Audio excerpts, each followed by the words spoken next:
Strok adalah antara punca utama di negeri ini. Strok boleh menyerang pada bila-bila masa. Jadi, kita akan kehilangan ahli keluarga pada bila-bila masa saja. Tetapi, dalam video ini, saya akan tunjukkan cara-cara bagaimana kita boleh mencegah strok supaya kita semua tidak akan menyesal. Pertama sekali, anda kena tahu apakah yang menyebabkan strok. Pertama, darah tinggi. Ia musuh utama yang menyebabkan saluran darah pecah.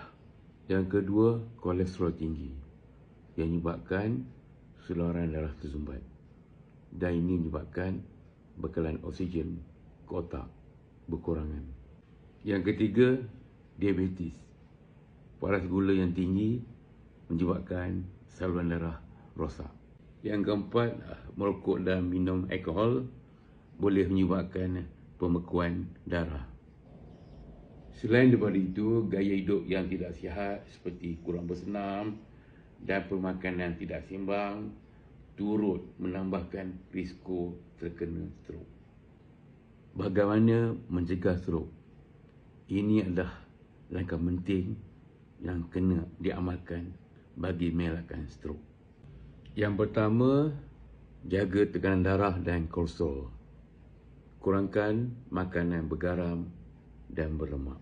Yang kedua, melakukan senaman sekurang-kurangnya 30 minit sehari. Ini bagi membantu melancarkan perjalanan darah. Yang ketiga, kurangkan gula dan kawal diabetes. Kurangkan minuman dan makanan yang manis-manis. Yang keempat, berhenti merokok dan minum alkohol.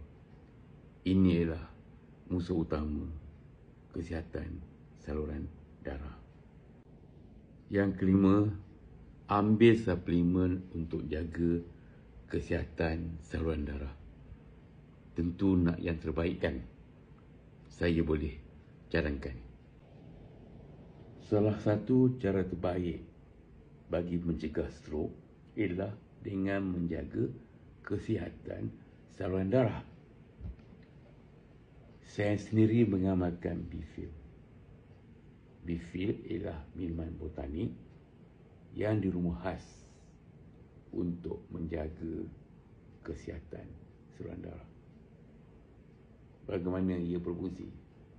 Bifil membantu membersihkan saluran darah dari plak dan kolesterol, mencegah pembentukan plak dan kolesterol, serta mengembangkan saluran darah.